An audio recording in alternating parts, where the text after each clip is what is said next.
بسم اللہ الرحمن الرحیم۔ خواتین حضرات، میں ہوں محمد ضیاء الحق نقشبندی، پروگرام دین و دنیا کے ساتھ حاضر خدمت۔ خواتین حضرات، رمضان کی بڑی عظمت ہے، بڑی فضیلت ہے، ماشاءاللہ روزے رکھ رہے ہیں اور بہاریں لوٹ رہے ہیں۔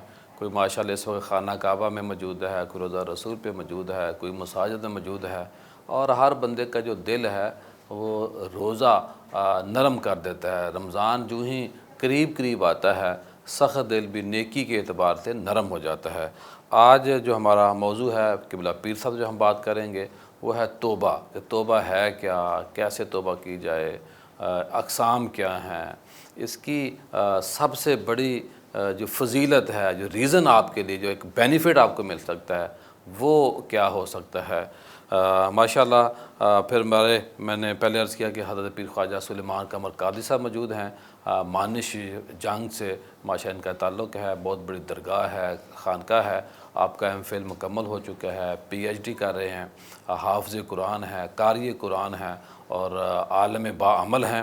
اور ہمارے دوسرے مہمان ہیں خالد ارشاد صوفی صاحب، میرے ذاتی طور پہ دوست ہیں، بہت ایک نیاز مندی والا تعلق ہے، بڑی محبت دیتے ہیں، اللہ ان کو سلامت رکھے۔ اور کارون علم فاؤنڈیشن سالہ سال سے ایک ادارہ ہے جو کام کر رہا ہے، ایجوکیشن ایک ایسا فی زمانہ ہنر ہے، ایک ایسا طریقہ ہے کہ جو قومیں علم کے ساتھ جڑ جاتی ہیں، دوسروں کو جوڑ دیتی ہیں، ان کا آنے والی نسل تیار ہو جاتی ہے، بہتری آ جاتی ہے۔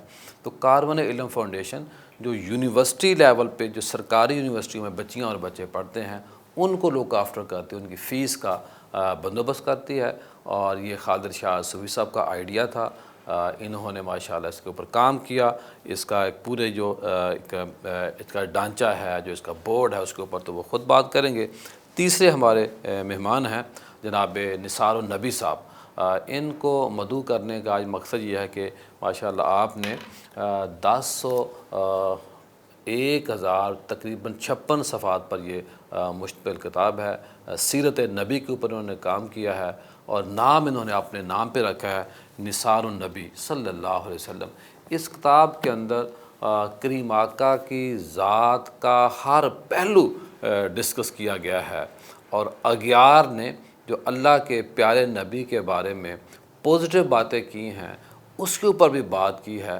تو انشاءاللہ اس موضوع کے اوپر آپ سے ہم بات کریں گے قبلہ نثار صاحب سے۔ میں سب سے پہلے قبلہ پیر صاحب سے کہوں گا کہ پیر صاحب کیا فرمائیں گے، توبہ کیا ہے، توبہ کیسے کی جائے، توبۃ النصوح کیا ہے، کیسے بندے کو یقین ہو جائے کہ اے باری تعالیٰ میں نے توبہ کر لی ہے، اب مجھ اس پہ قائم میں رہوں۔ اور ایک توبہ یہ بھی ہے کہ بندہ پھر دوبارہ گناہ کی طرف نہ جائے، کیا فرمائیں گے آپ؟ بسم اللہ الرحمن الرحیم۔ قبلہ سب سے پہلے ہم توبہ کا جو بیسک میننگ ہے اس کی طرف آتے ہیں۔ توبہ جو ہے یہ لفظ تا، واو اور با سے ہے، تابہ یتوبو سے۔ اس کا معنی ہوتا ہے رجوع کرنا، متوجہ ہونا، لوٹ آنا واپس۔ اور اس کا جو اصطلاحی مفہوم ہے وہ یہ ہے کہ گناہوں سے روگردانی کر کے اللہ رب العزت کی فرما برداری کی طرف لوٹ آنا۔ قرآن مجید فرقان حمید میں اس میں بہت سارے جو ہے فرامین اللہ رب العزت کے ملتے ہیں، جیسے رب ذوالجلال نے ارشاد فرمایا من تاب وعمل صالحا فإنہ یتوب الی اللہ متابا، فرمایا جس نے توبہ کر لی اور نیک عمل کر لیا، گویا اس کا اللہ کی طرف رجوع ایسا ہوا جیسا اس کا رجوع کرنے کا حق ہے۔ دوسری بات پھر رب ذوالجلال ارشاد فرماتا ہے کہ توبوا الی اللہ جمیعا ایھا المؤمنون لعلکم تفلحون۔ توبہ کا مقصد بھی اس میں بیان کیا گیا ہے کہ اللہ کی طرف رجوع کرو اے ایمان والو تاکہ تم فلاح پا جاؤ۔ توبہ کا بیسک مقصد جو ہوتا ہے وہ یہ انسان کی فلاح اور بھلائی ہے، تاکہ انسان گناہوں سے روگردانی کر کے اللہ رب العزت کی قربت حاصل کر لے۔ اور پھر اس کا ایک معنی جو ہے وہ جو آپ نے اشارہ کیا کہ توبہ کا پتہ کیسے چلے کہ توبہ جو ہے قبول ہوئی ہے یا نہیں، اس کے بیسک میننگ میں بھی اس کا جو ہے ایک مفہوم پایا جاتا ہے۔ اس کا ایک معنی ہوتا ہے نادم ہونا اور پشیمان ہونا، اور یہ بھی حدیث پاک میں ہے۔ حضرت عبداللہ بن مسعود رضی اللہ تعالیٰ عنہ سے روایت ہے، وہ فرماتے ہیں کہ سرکار دو عالم نور مجسم صلی اللہ علیہ وسلم نے ایک یہ بھی فرمایا ان ندم توبتن، نادم ہونا، پشیمان ہونا گناہوں پر، اصل حقیقت میں تو توبہ یہ ہے۔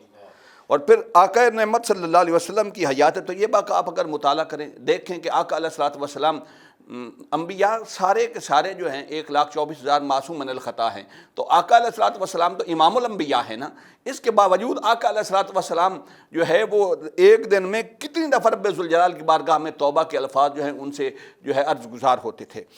حدیث پاک میں آتا ہے، ابو ہریرہ رضی اللہ تعالیٰ عنہ سے روایت وہ فرماتے ہیں کہ آقا نعمت صلی اللہ علیہ وسلم واللہ انی لاستغفر اللہ واتوب الیہ یوما فی یوم اکثر من 70 مرۃ، کہ آقا علیہ الصلوۃ والسلام اللہ رب العزت کی بارگاہ میں ایک ایک دن میں 70 مرتبہ جو ہے توبہ فرمایا کرتے تھے۔ آپ ہیں معصوم، ہیں معصوم من الخطا، اور امام الانبیاء ہیں، جو معصوم الخطا انبیاء ہیں ان کے امام ہیں۔ پھر دیکھیے آقا نعمت صلی اللہ علیہ وسلم ایک حضرت عبداللہ بن عمر رضی اللہ تعالیٰ عنہ سے روایت ہے، وہ فرماتے ہیں یہاں 70 مرتبہ، اور دوسری روایت عبداللہ بن عمر رضی اللہ تعالیٰ عنہ کی، وہ فرماتے ہیں یا ایھا الناس توبوا الی اللہ فانی اتوب فی اليوم الیہ 100 مرۃ، فرماتے ہیں آقا علیہ الصلوۃ والسلام نے فرمایا لوگو اللہ کی طرف رجوع کیا کرو، توبہ کیا کرو، میں خود اللہ رب العزت کی طرف اس طرح رجوع کرتا ہوں کہ ایک دن میں 100 مرتبہ اللہ رب العزت کی بارگاہ میں توبہ کا خواستگار ہوتا ہوں۔ اور پھر دیکھیے آقا نعمت صلی اللہ علیہ وسلم کے ان فرامین کے حوالے سے آپ نے توبۃ نصوحہ کا ایک ذکر کیا، وہ میں قرآن حکیم سے عرض کر دوں کہ رب ذوالجلال جو ہے ویسے بھی جو ہے اللہ رب العزت ہمیشہ اس بات کے انتظار میں رہتا ہے کہ بندہ کس وقت میری طرف رجوع کرتا ہے، کس وقت مجھ سے اپنے گناہوں کی جو ہے وہ بخشش مانگتا ہے، مغفرت مانگتا ہے۔ تو اللہ رب العزت تو خود فرماتا ہے کہ تمہیں کیا ہو گیا ہے، افلا یتوبون الی اللہ ویستغفرون، تمہیں کیا ہو گیا کہ تم مجھے پکارتے نہیں، میری طرف رجوع نہیں کرتے، مجھ سے گناہوں کی بخشش نہیں مانگتے، میں تو تمہارے انتظار میں۔ اللہ اللہ۔ جی قبلہ خالد شاہ صوفی صاحب، کارم علم فاؤنڈیشن کی جیسے میں نے پہلے بات کی تھی، یہ ادارہ کب قائم ہوا، کتنا سوسائٹی کو اس نے اب تک فائدہ دیا ہے، کتنے ہزار بچیاں اور بچے ماشاءاللہ اس ادارے سے فیض یافتہ ہیں؟ بہت شکریہ پیر ضیاء الحق نقشبندی صاحب، آپ کا آپ نے مدعو کیا۔ کاروان علم فاؤنڈیشن 2003 سے پاکستان میں مستحق لیکن باصلاحیت طلباء و طالبات کو جو سرکاری تعلیمی ادارے، میڈیکل کالج، انجینئرنگ یونیورسٹیز اور دیگر جنرل جو یونیورسٹیز ہیں وہاں ان کا ایڈمیشن ہو جائے تو انہیں ہم اسکالرشپس دیتے ہیں تاکہ وہ اپنی تعلیم مکمل کر لیں۔ اب تک 9,000 کے قریب اسکالرشپس دی جا چکی ہیں اور کوئی 29 کروڑ روپیہ یہ جو ہے اسکالرشپ کی مد میں مستحق مگر باصلاحیت بچوں کو دیا جا چکا ہے۔ جی صوفی صاحب، یہ ادارہ کب بنا، اس کا جو ہے ایک بورڈ وہ کیا ہے، اس کا جو ایک طریقہ کار ہے؟ جی پیر صاحب، جیسے میں نے ابھی گزارش کی آپ کو بتایا کہ 2003 میں یہ اردو ڈائجسٹ کے پلیٹ فارم سے ایک انیشیٹو لیا گیا، اور اس وقت بھی پاکستان کے نامور لوگ جو اکیڈیمیا سے تھے، علم اور ادب سے تھے، بزنس سے تھے، صحافت سے تھے، یہ سارے لوگ اس کے فاؤنڈنگ ممبرز ہیں۔ یہ ناچیز بھی پہلا کارکن ہے، اور آج کل مجیب الرحمن شامی ہمارے چیئرمین ہیں، اور اس کے بعد مختلف واکس آف لائف سے لوگ ہیں جو اہم عہدوں پہ ہیں۔ تو صوفی صاحب، یہ جو طریقہ کار ہے کس ڈگری کو زیادہ دیتے ہیں پیسے آپ، یعنی تمام ماسٹر کرنے والے بچوں کو یہ سہولت ملتی ہے یا مخصوص کچھ ایریا ہے؟ اور ساتھ میں آپ سے یہ بھی پوچھنا چاہوں گا کہ کس کس ایریا میں کس کس موضوع کے اوپر ڈگری کر کے بچے اپنے عملی میدان کی طرف جا چکے ہیں؟ پیر صاحب بہت شکریہ۔ ایک تو بات یہ ہے کہ آپ کا سوال تھا کہ کس لیول پہ دیتے ہیں۔ اب کچھ عرصے سے ہم گریجویشن یعنی 4 ایئرز جو پروگرام ہے اس میں کرتے ہیں، لیکن یہ ہے کہ ہمارے بائی لاز یہی ہیں کہ میٹرک کے بعد کم از کم 75% نمبر ہوں اور کسی بھی سرکاری تعلیمی ادارے میں لڑکا لڑکی جو ہے داخل ہوں۔ تو زیادہ تعداد ہمارے پاس سرکاری ہی یونیورسٹی کیوں، پرائیویٹ سیکٹر میں بہت بڑی تعداد موجود ہے، اس کی کیا ریزن ہے؟ دیکھیے، جب آپ کوئی بھی ویلفیئر کا کام کر رہے ہیں اور اتنی بڑی آبادی ہے، 25 کروڑ کا ملک ہے اور کئی کروڑ بچے پورے ملک میں تعلیمی اداروں میں ہیں، تو آپ کو جب صدقہ اور زکوٰۃ کی رقم سے آگے ویلفیئر کرنا ہوتی ہے تو پھر آپ دیکھتے ہیں کہ آپ کیا کر سکتے ہیں۔ پاکستان میں جو سرکاری تعلیمی ادارے ہیں آپ کے علم میں ہے وہاں بھی کہ ایڈمیشن موجودہ جو وسائل ہے اس میں ہم کیا کر سکتے ہیں؟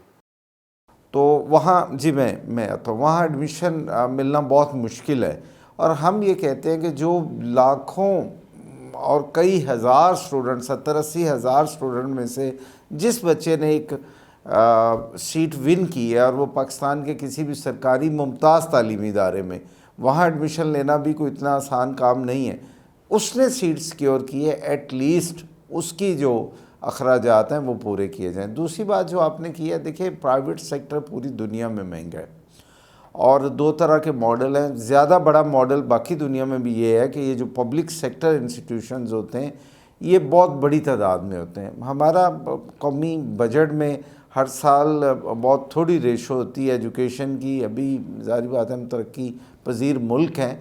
حل صرف یہ ہے کہ سرکاری تعلیمی ادارے اور ان کی کیپیسٹی اتنی زیادہ ہو کہ میکسیمم وہاں بچے جو ہیں وہ تعلیم حاصل کر لیں، اور بہت نومینل فی پہ۔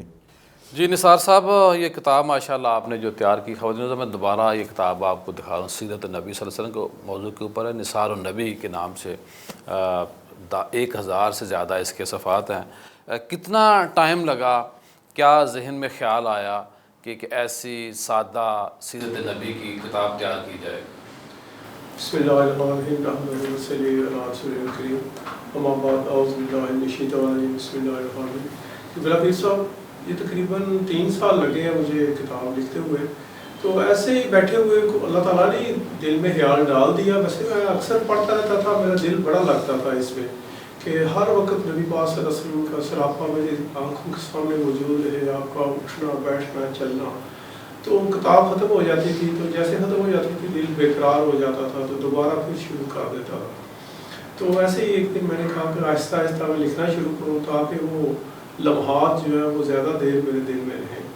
تو اس طرح میرے دل میں خیال آیا تو میں نے لکھنا شروع کیا۔ کتنی کتابوں کا نچوڑ ہے، آپ کیا سمجھتے ہیں؟ کافی ساری جناب یہ کتابیں تھیں، تو تقریباً ایک ڈھیر پڑا ہوتا تھا، جس جگہ سے جہاں سے ملتی تھی وہ کئی دفعہ 5-5 گھنٹے پڑھ کے صرف 5-5 صفحات لکھے جاتے تھے۔ کتنے گھنٹے روز آپ نے کام کیا؟ تقریباً 4-5 گھنٹے میں نے تقریباً روز کیا کام۔ بڑا مشکل مرحلہ ہوتا ہے کہ سب کو چھوڑ چھاڑ کے بندہ۔ جی آپ نے صحیح فرمایا، واقعی جو ہے سیرت النبی لکھنا ایسے ہی ہے جیسے تلوار کی نوک پہ چلنا ہے۔ خواتین حضرات، جی آپ بات مکمل کریں۔ جی یہ کہیں کوئی ایسی بات منہ سے نہ یا لکھنے میں کوئی غلطی ہو جائے جو آپ نے نہیں فرمائی ہے۔ یہ تو پل صراط کے اوپر چلنے کے معنی ہے۔ جی پل صراط کے اوپر چلنے، کیونکہ کریم آقا کی ذات کا معاملہ ہے۔ جی بس انہوں نے دستگیری فرمائی تو بس اللہ پاک نے قدرتی کمپلیٹ کروا۔ خواتین حضرات، پروگرام کا سلسلہ جاری ہے، یہاں بریک لیتے ہیں، بریک کے بعد دوبارہ ملتے ہیں۔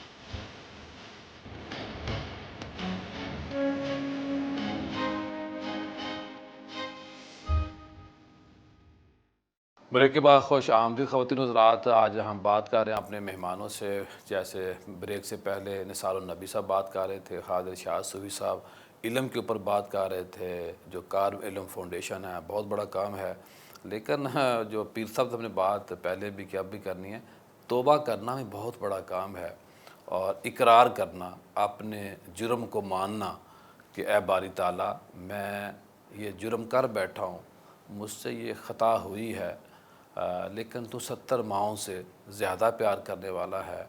اب دیکھیے کہ ایک ماں جو ہوتی ہے وہ بچے کو ڈرانے کے لیے تو بہت کچھ کہتی ہے، اور پٹائی بھی بعض دفعہ کرتی ہے، اور پٹائی فی زمانہ اچھی بھی رہی کہ اور موضوع پر ہم نکل جائیں گے، لیکن پھر صاحب اقرار کرنا گناہوں کا، اور اس اپنے سچے رب کے آگے، اور پھر اللہ کا یہ منتظر ہونا کہ کب میرا بندہ مجھے پکارے گا، کیسے میں اس کے مسائل سے نکالوں، کیا فرمائیں گے؟ قبلہ میں عرض کر رہا تھا جہاں بات چھوڑی تھی وہیں سے لے لیتے ہیں کہ آقا علیہ الصلوۃ والسلام کی ایک حدیث پاک ہے، اللہ رب العزت اپنے بندے کے کس طرح انتظار میں ہوتا ہے کہ وہ اسے توبہ کرے، بلکہ اللہ رب العزت کو یہ عمل اتنا پسند ہے کہ آقا علیہ الصلوۃ والسلام فرماتے ہیں، حضرت ابو ہریرہ رضی اللہ تعالیٰ عنہ سے روایت ہے کہ آقا فرماتے ہیں والذی نفسی بیدہ، اللہ فرماتا ہے لو لم تذنبوا لذهب اللہ بکم ولجاء بقوم یذنبون فیستغفرون اللہ فیغفر لهم۔ اللہ تو اس بات کو اتنا پسند کرتا ہے کہ اللہ فرماتا ہے کہ اگر تم گناہ نہ کرو تو تمہاری جگہ میں ایک ایسی قوم کو لاؤں جن سے گناہ سرزد ہوں اور بار بار مجھے پکاریں اور مجھ سے توبہ کے خواستگار ہوں، مجھ سے معافی مانگے اور میں انہیں معاف کر دوں۔ لیکن اس کا ہرگز مطلب یہ نہیں ہے کہ ہم گناہوں پہ آمادہ ہو جائیں، گناہ کرنا شروع کر دیں۔ یہ گناہوں پر ندامت اور اللہ رب العزت کی بارگاہ میں جو ہے بخشش و مغفرت کا سوال کرنا، اور پھر اللہ کتنا کریم ہے، کتنا جلدی معاف کر دیتا ہے، یہ اس طرف رغبت دلانے کے لیے رب ذوالجلال نے فرمایا ہے۔ ایک بات جو عرض کر دوں، توبہ کی بہت ساری اقسام بھی ہیں، جس طرح لوگوں کی کیٹاگریز ہیں توبہ کی بھی اسی طرح اقسام ہیں۔ پہلی بات تو یہ ہے کہ توبہ جو ہے یہ ظاہری اور باطنی دونوں طرح سے ہونی چاہیے۔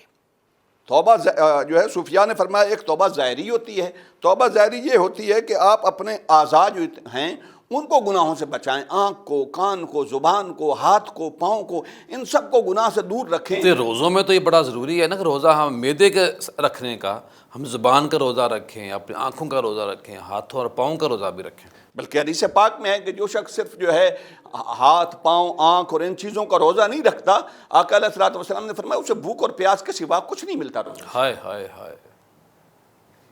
تو اس کا بھی روزہ رکھیں۔ اور اور دوسری بات یہ ہے کہ جو توبہ جو ہے وہ باطنی ہے، وہ یہ ہے کہ صرف ہاتھ، پاؤں، کان، زبان اور ان کو گناہ سے نہ بچایا جائے، بلکہ بندہ اپنی فکر کو پاک کرے، اپنی روح کو پاک کرے، اپنے باطن اور اپنے من کی دنیا کو پاک کرے، تاکہ اس کے باطن میں، اس کے من میں، اس کی فکر میں، اس کے دل میں جو ہے وہ گناہ کا خیال تک نہ آئے۔ حضرت خواجہ حسن بصری رحمۃ اللہ تعالیٰ علیہ کا فرمان بڑا خوبصورت، آپ فرمائیے کیا فرمانا چاہتے ہیں اس میں؟ نہیں، میں یہ چاہ رہا ہوں کہ جو دل میں کئی سوالات آ رہے ہیں کہ اب دیکھیں نا، جو صوفیہ سے آپ بات کرنے لگے، صوفیہ جو ہیں اب وہ تو اللہ کی رضا کے لیے گناہ نہیں کرتے۔ وہ صوفی کہتا ہے کہ میں جنت کے لالچ میں یا جہنم کے خوف میں نہیں، بس اس لیے کہ اللہ یہ چاہتا ہے کہ بندہ سیدھے راستے پہ رہے۔ تو جو بندہ سیدھے راستے پہ رہے گا پیر صاحب، وہ تو روز ایک آٹو سسٹم ہے توبہ کا۔ میں اسی طرف آنے لگا تھا۔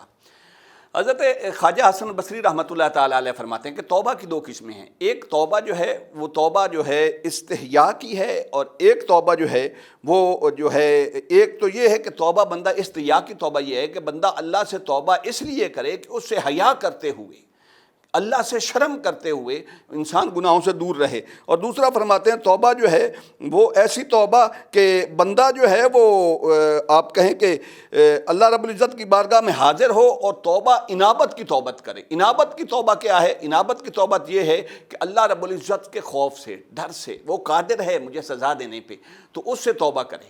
حضرت حسن مغازی رحمۃ اللہ علیہ سے بھی یہی روایت ہے۔ ان سے کسی نے پوچھا کہ توبہ کیا ہے، تو فرمایا کس توبہ کا مجھے سوال کرتا ہے، توبہ انابت یا توبہ استجابت؟ تو اس نے کہا کہ توبہ انابت کیا ہے؟ فرمایا توبہ انابت یہ ہے کہ اللہ کا ڈر ہو تیرے دل میں، خوف ہو کہ اللہ رب العزت مجھے سزا دینے کے پہ بھی قادر ہے، اور توبہ استجابت یہ ہے کہ تو اللہ رب العزت کی قربت کا حیا کرے۔ نحن اقرب الیہ من حبل الورید، وہ تیری شاہرگ سے بھی زیادہ قریب ہے، اس بات کا حیا کرے اور گناہوں سے اپنے آپ کو دور رکھے۔ توبہ تو یہ ہے کہ پیر صاحب کہ اگر بندہ 100 قتل بھی کر لے اور پھر توبہ کر لے سچی اور پکی، تو اللہ معاف کر دیتا ہے۔ میں ایک بات عرض کرنا چاہتا ہوں یہاں، جو پہلے آپ نے بات عرض کی وہ میرے ذہن میں آ گئی، وہ میں ذرا عرض کر دوں۔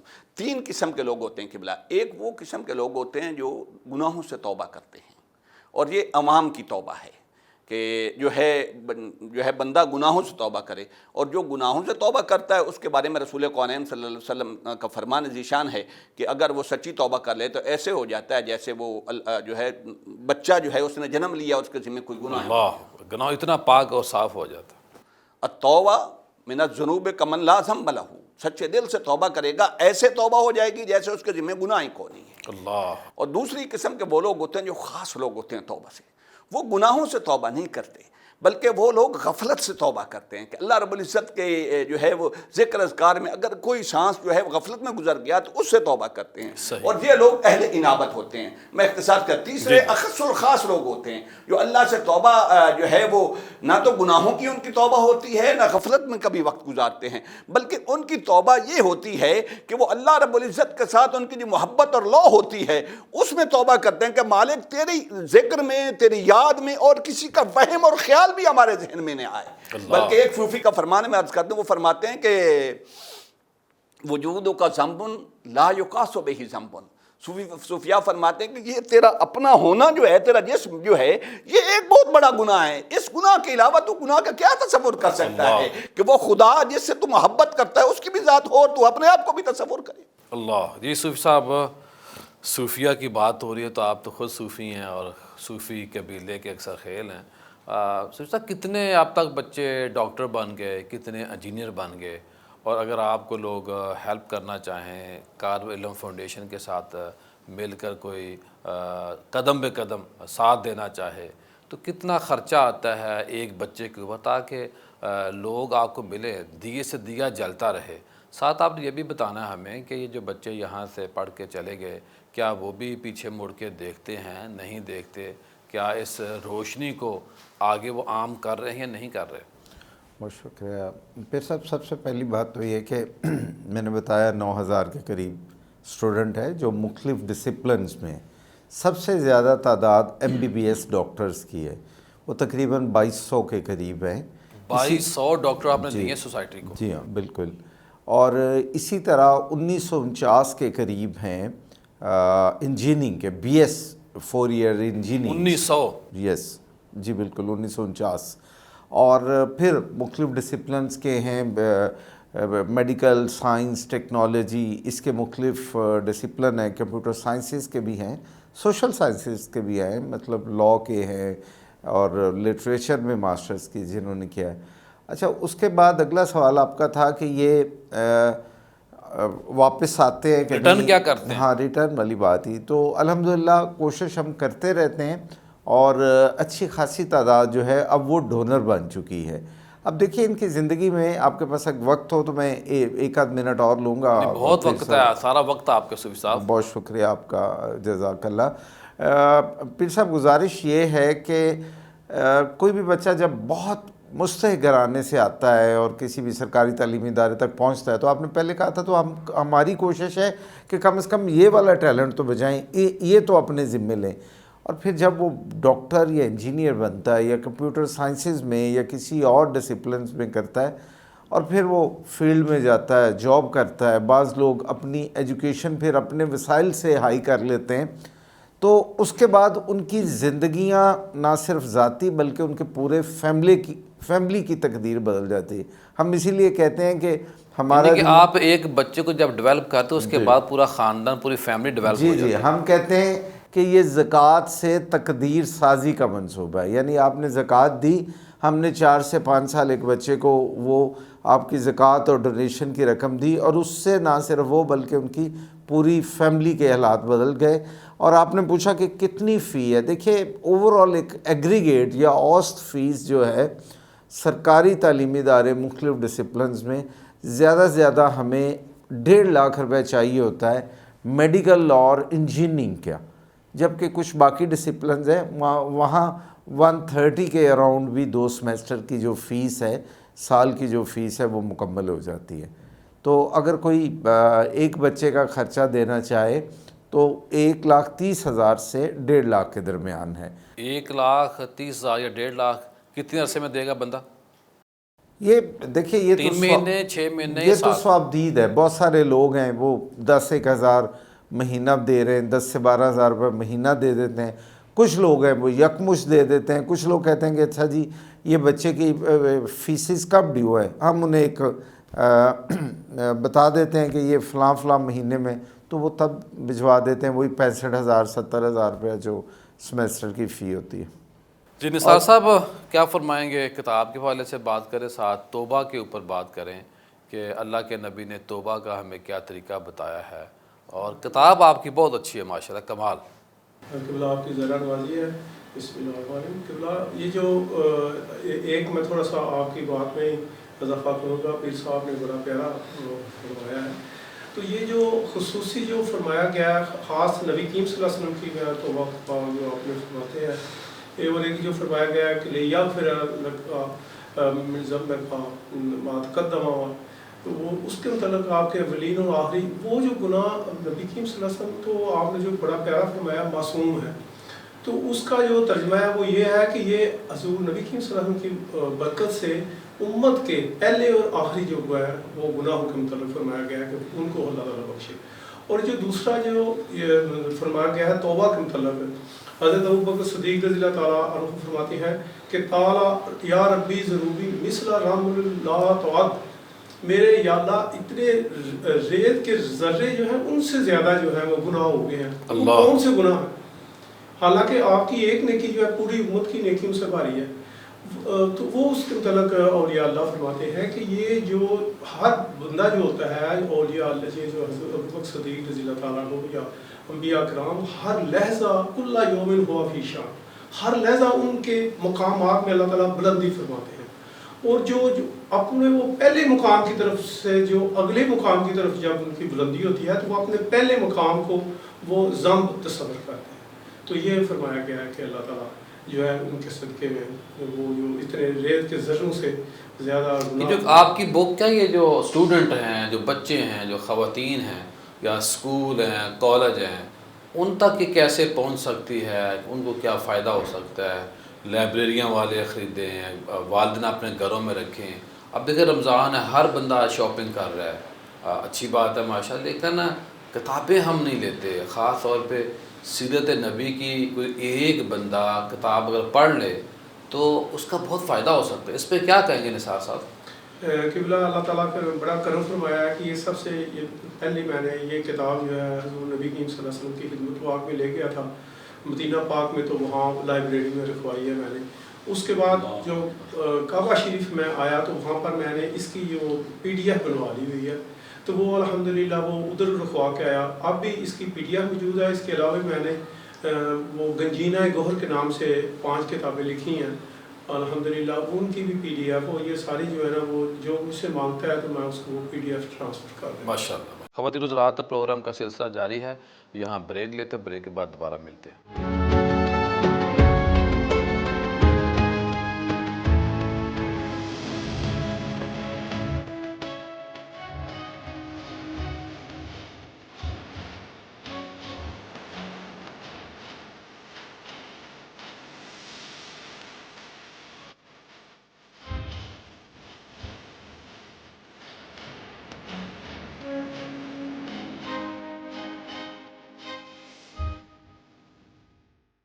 بریک کے بعد خوش آمدید خواتین حضرات. آج ہم پیر صاحب سے توبہ کے موضوع پہ بات کر رہے تھے. پہلے پیر صاحب ایک تو توبہ ہے اللہ سے، ایک ہے کہ بندہ گناہ کرتا ہے کسی کی. یہ میں آپ بات وہی کرنی ہے جواب جو میں سمجھ رہا ہوں. ایک توبہ ہو گئی، مال کھایا غریبوں کا، مسکینوں کا، اللہ سے توبہ ہو گئی. ہمارے کچھ جو ہے نا معروف سکالر وہ وڈیرا شاہی میں یا ایک عمرہ کی یا صنعت کاروں کی دنیا میں یہ سپیچ کر دیتے ہیں کہ جی توبہ، رونے والا منہ بناؤ، اور وہ بنا بھی لیتے ہیں کیونکہ لوگوں کا مال کھایا اور اللہ سے توبہ کر لی تو بہت آسان کام ہے. وہ جو مال کھایا ہوا ہے قوم کا، ملت کا، جب تک وہ مال واپس ان تک لٹایا نہیں جائے گا. شرعی مسئلہ بھی تو یہ ہے نا کہ اگر مال حرام آپ کے پاس آ گیا، وہ مال جب آپ اس بندے کو دیں پھر توبہ قبول ہوگی، گناہ معاف ہوگا، یا وہ بندہ نہیں مل رہا تو اتنا پیسہ اللہ کی راہ میں دے دیں، اور اللہ کی راہ میں اس نیت سے دیں کہ ثواب کی نیت سے نہیں بلکہ اس بندے کو ثواب پہنچے جس بندے کا میں نے مال کھایا ہے. یہ ہمارے تھوڑا سا نا تبلیغ بہت ہو رہی ہے لیکن تعمیر کوئی نہیں ہو رہی. میں اس پہ 2 باتیں عرض کرنا چاہتا ہوں. آپ نے بہت اچھا سوال کیا. پہلی بات یہ ہے کہ کسی کا حق کھانا، اس کی حق تلفی کرنا، یہ حقوق العباد میں سے ہے، اور جب تک بندے کا حق اس کو واپس نہیں کیا جائے گا اللہ رب العزت اس کو معاف نہیں کرتا. یہ کنسیپٹ ہی سرے سے غلط ہے کہ آپ توبہ کر لیں گے اور اللہ آپ کو معاف کر دے گا. اس پہ میں 2 باتیں آپ کو گوش گزار کرنا چاہتا ہوں. امام اعظم ابو حنیفہ رحمۃ اللہ تعالیٰ علیہ بہت بڑے تاجر بھی تھے ساتھ. اچھا آپ کپڑے کا کاروبار کرتے تھے تو ایک دفعہ ایسا ہوا کہ آپ نے کچھ تھان کپڑے کے خریدے تو ان میں سے ایک تھان پہ تھوڑا سا داغ تھا کپڑے کا. جو بندہ آپ کی ٹریڈنگ کرتا تھا جس کو آپ نے بٹھایا ہوا تھا اس کو کہا کہ جب خریدنے آئے گاہک تو اس سے کہنا ہے کہ کپڑے کے جس کپڑے پہ داغ ہے یہ اس کو بتا کے اس کو سیل کرنا ہے. اچھا وہ بھول گیا, وہ بتانا بھول گیا کہ کپڑے پہ داغ ہے, کوئی لے کے چلا گیا. شام کو امام ابو حنیفہ جب واپس آیا تو اس سے آ کے پوچھا کہ ہاں بھائی کپڑا بک گیا؟ اس نے کہا جی بک گیا. فرمایا جو میں نے تجھے بتایا تھا اس کپڑے کے بارے میں وہ عیب جو تھا اس پہ جو داغ تھا وہ بتایا تھا, حالانکہ چھوٹا سا داغ تھا, بتایا تھا گاہک کو. اس نے کہا جی میں تو بتانا بھول گیا. فرمایا تو نے میرے مال میں حرام شامل کر دیا. فرمایا آج کے دن میں جتنی سیلری ہوئی ہے وہ ساری اٹھا کے صدقہ کر دو, ورنہ اللہ مجھ سے راضی نہیں ہوگا. اللہ اکبر. حضرت فضیل بن عیاض رضی اللہ تعالیٰ عنہ حضور کی امت کے بہت بڑے ولی ہیں, اور ان کا ٹرننگ پوائنٹ جو ہے اس طرف آنے کا وہ ذرا سنیے. آپ بھی ڈکیٹی کیا کرتے تھے, لوگوں کا مال ان سے چھینا کرتے تھے, لیکن اس وقت جو ہے ان کا ایک اصول تھا جس سے مال چھینا کرتے تھے اس کے مال پہ اس کا نام لکھ دیا کرتے تھے. اچھا. اب ایک دفعہ ایسا ہوا کہ آپ ڈکیٹی کے لیے بیٹھے ہوئے تھے تو ایک قافلہ گزرا تاجروں کا, اس میں ایک حافظ تھے, اور وہ حافظ جو تھے وہ جو ہے تلاوت کر رہے تھے اس آیہ کریمہ کی, قل یا عبادی الذین اسرفوا علی انفسہم لا تقنطوا من رحمت اللہ. جب آپ کے کانوں پر اس حافظ کی اس آیت کریمہ کی اس کی تلاوت آپ کے کانوں پہ پہنچی تو سوچا کیا میرا رب بھی مجھے معاف کرے گا. بھاگے اس حافظ کے قریب گئے, جا کے کہا کہ میں توبہ تیرے ہاتھ پہ قبول کرنا چاہتا ہوں. توبہ کی, مگر توبہ کرنے کے بعد پتہ ہے کام کیا کیا؟ توبہ کی اور مال واپس آ کے دیکھا جتنا مال پڑا ہوا تھا گھر میں اس میں ایک یہودی کا مال بھی تھا. ہم تو اپنے مسلمانوں کو نہیں چھوڑتے, ایک یہودی کا مال تھا اس پہ اس کا نام لکھا ہوا تھا. وہ اب مال اٹھایا اور اس کے گھر چلے گئے, جا کے کہا میں نے تو اس سے یہ مال چھینا تھا, میں تجھے واپس کرنے آیا ہوں اور تو اس سے معافی مانگنے آیا ہوں. اس نے کہا ایسے نہیں معاف کروں گا, مال تو نے جو ہے واپس کر دیا, مگر میں نے سنا ہے کہ امت محمدیہ کا جو شخص جو ہے سچے دل سے اس کی بارگاہ میں توبہ کرے اللہ رب العزت اس کی توبہ ایسے قبول کرتا ہے کہ اس کے ہاتھوں میں مٹی بھی آ جائے تو سونا بن جاتی ہے. اللہ اللہ. آپ نے جو ہے اپنے ہاتھوں میں کچھ وہ آپ کے پاس ٹھیکریاں تھیں, وہ انہوں نے آپ نے اپنے ہاتھ میں رکھی اور اس کی مالک اگر تجھے میری توبہ قبول ہے تو اس یہودی نے مجھ سے سوال کیا ہے میری لاج رکھ لے, تو آپ کے ہاتھوں میں جو ٹھیکریاں تھیں وہ جو ہے وہ سونا ہو گئی. سبحان اللہ. اللہ رب العزت تو اس بات سے اتنا راضی ہوتا ہے. انس بن مالک رضی اللہ تعالیٰ عنہ سے روایت ہے, آپ فرماتے ہیں کہ آقا علیہ الصلوۃ والسلام نے فرمایا بندہ جب اللہ سے توبہ کرتا ہے تو اللہ اتنا راضی ہوتا ہے. مثال بیان فرمائی حدیث میں کہ جیسے کوئی جو ہے مسافر جنگل میں جاتا ہے, سواری پہ سوار ہوتا ہے اور وہ کسی درخت کے نیچے جا کے آرام کرتا ہے. اب جو جیسے وہ سوتا ہے سواری اس کی گم ہو جاتی ہے اور اس کے کھانے پینے کا سامان بھی اس کے اوپر ہوتا ہے.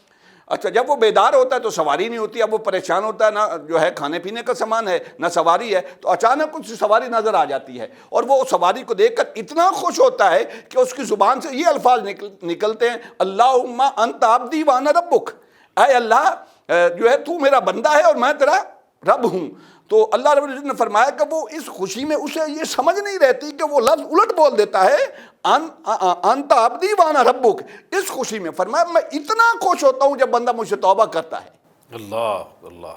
پھر صاحب یہ جو بیعت ہے شیخ کے ہاتھ میں بیعت کرنا, کسی کو اپنا کسی کو سپرد کرنا, یہ بنیادی طور پہ توبہ ہی ہے نا, کہ میں اس نیک بندے کے ہاتھ پہ بیعت کرتا ہوں اور آج کے بعد میں نماز نہیں چھوڑوں گا, گناہ نہیں کروں گا. اور پورا ایک پروسیس ہوتا ہے, شیخ اس کو بتاتا ہے کہ آج کے بعد تو نے یہ کام کرنے یہ نہیں کرنے. تو تھوڑا بیعت اور توبہ کے اوپر بات کر دیں. قبلہ عرض یہ ہے کہ بیسکلی بیعت کا مقصد ہی گناہوں سے توبہ اور رجوع اللہ ہوتا ہے. جب بندہ کسی شیخ کامل کے ہاتھ پہ بیعت کرتا ہے تو سب سے پہلے وہ شیخ کامل اس سے توبہ ہی تو کرواتا ہے کہ پچھلے گناہوں کی توبہ کر میرے ہاتھ پہ, اور اس کے بعد آگے سے جو ہے گناہوں سے اپنے آپ کو بچا کے رکھنا ہے, اور پھر اس کے ساتھ وہ عبادات اور ریاضات اور نوافل اور فرائض کے جو حکم دیتا ہے وہ شیخ کے کہنے پہ عبادات اور ریاضات کرنا شروع کر دیتا ہے. توبہ کا اپنا بیعت کا بیسک جو ہے مقصد وہ گناہوں سے بچانا ہے, نہ کہ آپ شیخ کی بیعت کرنے جائیں. آج کل تو قبلہ یہ ہے, میں عرض کر دوں محسوس نہیں کیجئے گا, آج کل تو جو ہے پیر وہ جو ہے مریدوں کے نذرانوں سے گاڑیاں خریدتے ہیں اور مرید کے پاس پیر کی دعا سے بیچارے کی کلی نہیں ہوتی, اس کا کھانا ہی نہیں پورا ہوتا. یہ بیسک مقصد ہی ختم ہو جاتا ہے بیعت کا. بیعت کا مقصد ہی یہ ہے کہ رجوع اللہ کیا جائے. جو شیخ تجھے رب کے قریب نہیں کر سکتا وہ شیخ کیسا ہے؟ اللہ. آقا علیہ الصلوۃ والسلام نے تو ولی کامل کی نشانی بتائی الذین اذا رؤوا ذکر اللہ, کہ شیخ کامل وہ ہے جسے دیکھ کے اللہ کی یاد آئے، اللہ یاد آئے۔ واہ واہ واہ، کیا بات ہے جی۔ صوفی صاحب آخر میں کیا فرمائیں گے آپ؟ میں آج جو گفتگو ہو رہی ہے اور جیسے پیر صاحب فرما رہے ہیں، اسی کی ایک کنٹینیوٹی میں آپ کو بات سناتا ہوں۔ مجھے یاد آ گئی کہ جب کاروان علم فاؤنڈیشن کا آغاز ہوا اور وسائل نہیں ہوتے تھے، ہم کوشش کر رہے ہوتے تھے، لیکن جہاں سے کسی کو کچھ ملنا ہو، آپ کو پتہ ہے وہ خوشبو، وہ بات دور دور تک پھیل جاتی ہے۔ تو لاہور میں پڑھنے والے بچے، ہاسٹلائز اسٹوڈنٹ آ جاتے تھے ہمارے پاس آفس میں ایک آس اور امید لے کے۔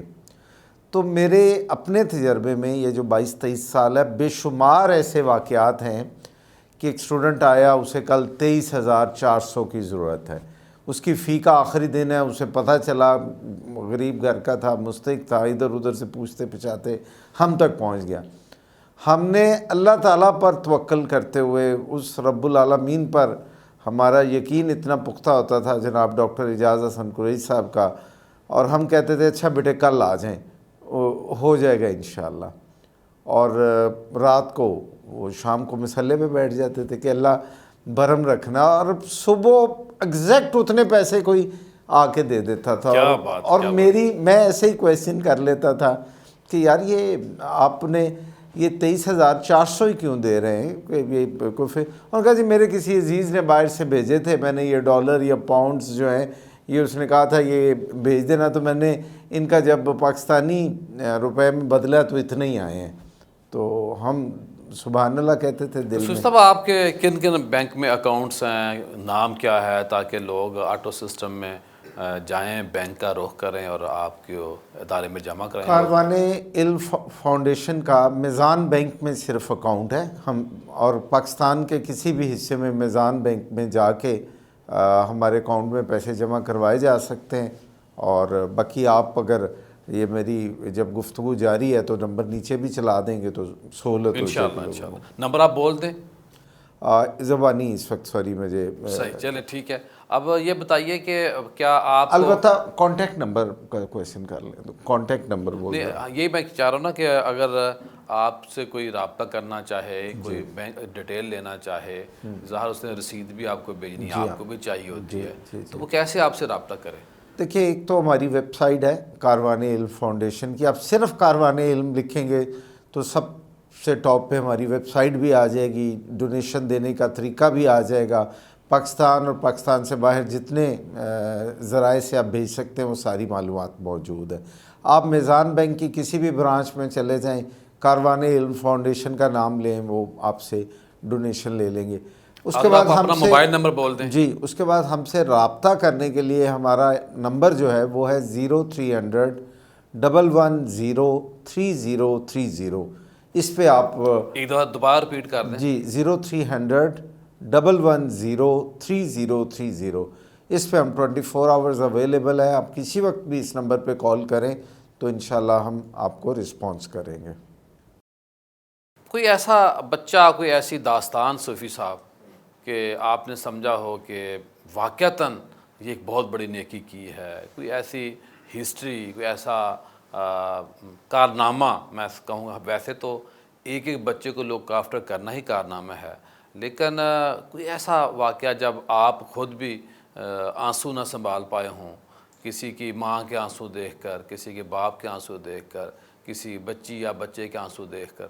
پھر صاحب ہماری یہ جو اللہ پاک نے ذمہ داری لگائی، اس میں دو طرح کے تجربات سے یا فیلنگ سے گزرنا پڑتا ہے۔ ایک تو غربت، اسرت، اور دوسرا جذبہ حصول علم۔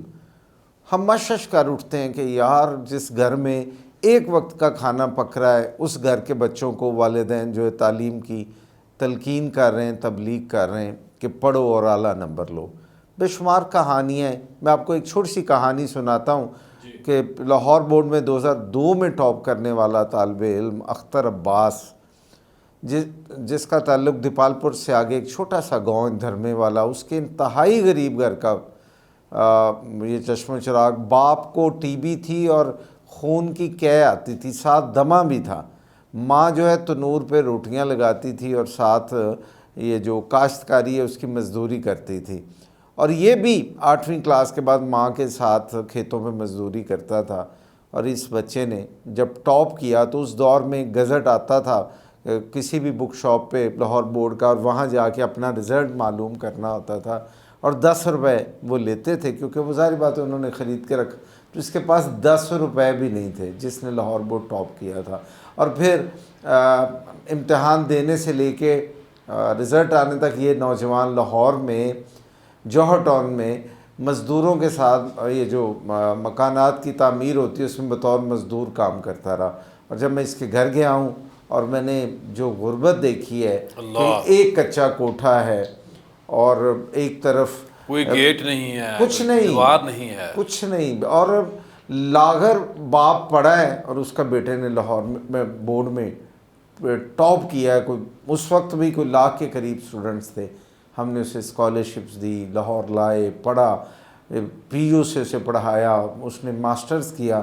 اور آج کل وہی بچہ ایک اکاڑا میں ایک پرائیویٹ کالج کا پرنسپل ہے، اس کے پاس 200 سی سی گاڑی ہے، بہت اچھی تنخواہ ہے، اپنا گھر بنا لیا، اور اس نے پھر اپنے سارے بہن بھائیوں کو مچھلی پکڑنا طریقہ سکھاتے ہیں آپ جی لوگ. جی بالکل. جی نثار صاحب آخر میں کیا فرمائیں گے آپ؟ بسم اللہ الرحمن الرحیم. ویسے اللہ تعالیٰ سے یہ دعا ہے کہ اللہ تعالیٰ قرآن پاک میں جو فرماتے ہیں لقد کان لکم فی رسول اللہ اسوۃ حسنہ، تیری صورت، تیری سیرت، تیرا نقشہ، تیرا جلوہ، تبسم، گفتگو، بندہ نوازی، خندہ پیشانی. تو ہم سب کو حضور نبی کریم صلی اللہ علیہ وسلم کے اسوہ حسنہ کو اپنانے کے علاوہ کوئی راستہ نہیں ہے، بلکہ اللہ تعالیٰ تک پہنچنے کا واحد راستہ یہی ہے حضور نبی کریم صلی اللہ علیہ وسلم. آج تک کسی نبی، کسی ولی نے جو بھی اللہ تعالیٰ کی بارگاہ میں رسائی حاصل کی ہے وہ حضور نبی کریم صلی اللہ علیہ وسلم کی وساطت سے ہی ہے. جی قبلہ پیر صاحب آخر میں کچھ کلمات نوازیں. قبلہ چونکہ میں توبہ کے حوالے سے ہی عرض کر رہا ہوں تو ایک بات آخر میں میرا بہت دل تھا کہ میں عرض کر دوں کہ ہم جس دور میں زندگی گزار رہے ہیں، ہمارا تو اللہ رب العزت کی طرف رجوع کرنے اور اس کی بارگاہ میں گڑ گڑانے اور رونے کا یہ سلسلہ ہی بالکل ختم ہو گیا ہے. ہم تو رمضان المبارک کو بھی ایسے روٹین سے ہی گزار دیتے ہیں جیسے روزہ ہے رکھا، رات کو تراویح پڑھی، نہ پڑھی اور گزار دیا. اس کے ہم اپنی روح اور قلب پر اثرات نہیں لیتے. وہ جہاں غفور الرحیم ہے، ستار العیوب بھی ہے، وہاں اگر ہمارے گناہوں میں سے کسی گناہ کی ہماری پکڑ ہوگی تو پتہ ہے وہاں ہمیں جو ہے کیا حال ہوگا ہمارا. حضرت یحییٰ جو ہے سلام اللہ علیہ السلام، حضرت زکریا کے بیٹے جو ہیں، بچپن تھا. دیکھیں انبیاء کرام علیہ السلام اللہ کی طرف کس طرح رجوع کرتے تھے. آپ کا بچپن تھا تو حضرت زکریا سلام علیہ السلام جو ہیں وہ جب اللہ رب العزت کا ذکر فرماتے تھے تو حضرت یحییٰ جو ہیں ان کی آنکھوں سے آنسو جاری ہو جاتے تھے. جب آپ حساب و کتاب کا اور یوم حشر کا تذکرہ کرتے تو حضرت زکریا علیہ السلام کے بیٹے حضرت یحییٰ بچپن میں کئی دنوں تک 3 دنوں تک بے ہوش رہتے تھے. اور آپ نے اس وجہ سے پھر اللہ رب العزت کے حساب و کتاب اور یوم حشر کا تذکرہ حضرت یحییٰ کے سامنے کرنا بند کر دیا تھا. ایک دن چھپ کے انہوں نے سن لیا. حضرت زکریا علیہ السلام اللہ کے حساب و کتاب کا جو ہے وہ تذکرہ فرما رہے تھے تو وہاں سے بھاگ گئے، جنگل میں جا کے غار میں چھپ گئے. والدہ اور والد پیچھے ڈھونڈنے گئے تو وہاں ایک چرواہا تھا. اس سے پوچھا کہ اس شکل کا اتنا چھوٹا سا بچہ آپ نے دیکھا ہو؟ تو وہ کہتا ہے میں نے بچہ تو نہیں دیکھا غار میں، مگر اس غار کے دانے جب میں بکریاں لاتا ہوں تو اندر سے ایک بچے کے رونے کی آواز آتی ہے، اور اس رونے کی آواز کی وجہ سے میری بکریاں جو ہیں، میری بھیڑیں جو ہیں، یہ چارہ کھانا چھوڑ دیتی ہیں اور رونا شروع کر دیتی ہیں. یہ ان لوگوں کی کیفیات تھیں. آپ کی والدہ جب غار میں داخل ہوئی، آپ سجدے کی حالت میں اور رو رہے تھے تو پیچھے سے آواز دی تو فرمایا کیا اسرائیل میری روح قبض کرنے تو نہیں آ گیا؟ فرمایا بیٹا یحییٰ میں تمہاری ماں ہوں. تو کہنے لگے اماں جان قیامت کے دن جب رب نے میرا حساب و کتاب کیا، اگر درمیان میں آ کے آپ مجھے چھڑوا لیں گی تو پھر ٹھیک ہے، اور اگر رب نے مجھ سے حساب و کتاب لینا تو آپ درمیان سے آ کے. اللہ اکبر، اللہ اکبر. یہ انبیاء کی بات ہے جو معصوم تھے، جن سے گناہ سرزد ہو ہی نہیں سکتا. ہم کس باغ کی مولی ہیں. خواتین حضرات، توبہ بہت ایک عظیم عبادت ہے. ہر لمحہ جیسے پیر صاحب نے بتایا تھا کہ اللہ کے نبی فرماتے ہیں کہ میں 70 بار روز اللہ سے توبہ کرتا ہوں، اور ایک دوسری روایت میں 100 بار کا بھی لفظ آتا ہے. تو آئیے عہد کریں کہ ہم کسی دوسرے کو تنگ نہ کریں، دوسرے کی خیر چاہیں گے تو ہمارے ساتھ خیر ہوگی، اور چیزوں کو پوزیٹیو لیا کریں. اگر آپ کے ذہن میں خدا نخواستہ کوئی نیگیٹو ہے تو پھر نیگیٹو ہی ہوتا ہے، تو پوزیٹیو لیں گے تو پوزیٹیو ہوا. کل دوبارہ ملاقات ہوگی.